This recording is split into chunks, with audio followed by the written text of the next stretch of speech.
Welcome to another exciting episode of Doug's Electronic Repair Bench.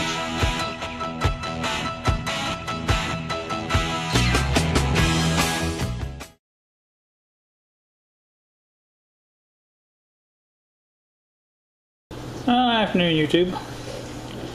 Back with you today on this Heathkit IM-13, and I think I may have found the problem. It's a little difficult to see. I don't know if you can see that resistor right there, so I pulled loose. I had it connected and measured the resistance with it connected to the only thing that's connected is that tube socket right there.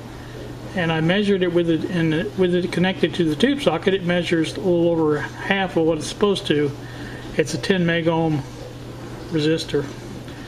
I noticed that somebody had before me had pulled it apart. Oops, I don't know if I could drop it. You can see that the right there. Oh, it's hard to see. Do one hand, but let's see if I can do it this way. All right, back again. Now let me point this out to you.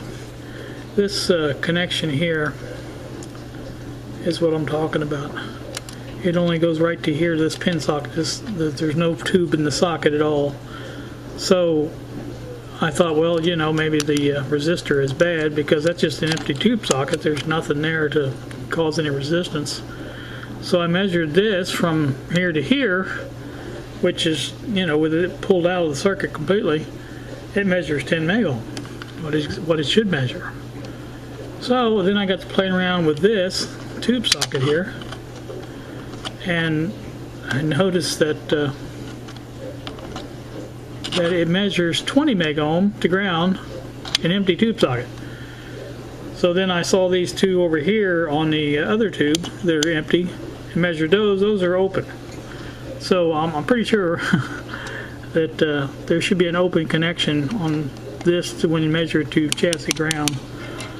And like I said, 20 meg ohm, it does vary. If I move this thing around a little bit like that, or push on that a little bit, it does vary. So I'm assuming that tube socket is bad. I also noticed that this is the meter that had the acid leak down into it, and I'm thinking maybe that's what probably happened with this. Some acid got down in there, and it's hard to see, but there's a lot of corrosion on those pins. Like I say, it's hard to see in there, but trust me, it is very corroded. So I'm thinking maybe the battery acid leaked into there somewhere, and pretty much did it in. So I'm thinking that would be my problem, because this is the operation of this meter is basically a balance, and anything out of balance causes the meter to deflect. Okay, that's how you out measures things. That 12AU7 is, which is the tube socket there, is just a circuit that's just supposedly completely balanced on both sides, and any changes makes the meter deflect. So that's obviously with, you know, half the value missing on one of the resistors of it is going to cause the problem right there. So, and that also explains the reason why the first time I put it in there, I could zero this meter, because it hadn't made the when I wiggled that tube is when it caused the problem. So I'm assuming it's the connection inside the resistance is inside of that socket, and wiggling that tube caused it to become more active, I guess is what I should say. I checked all these resistors here, every one of those. Check this pot, it's right, so that's the zero adjust pot. And like I said, check that. I checked anything around here for the correct value, and they're all right. So I'm assuming that is the problem. Now I'm kind of torn on whether to, you know, I'm thinking, well, you know, if that battery hasn't got into there, did it get into this tube? Did it, you know, I don't want to invest a lot of money in a meter that looks like this.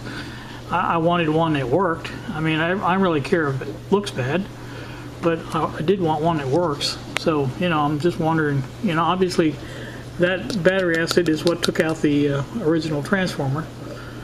So you can see my dilemma. I have posted a question on Antique Radio Forum on this, and I'll see what the thoughts are on it and process. I can get a tube socket off eBay, I'm sure, for very reasonable. I mean, it's not going to cost me an arm and a leg. It's the value, or they having to replace that. All those wires have to be taken off and the tube socket removed, which again is not that hard.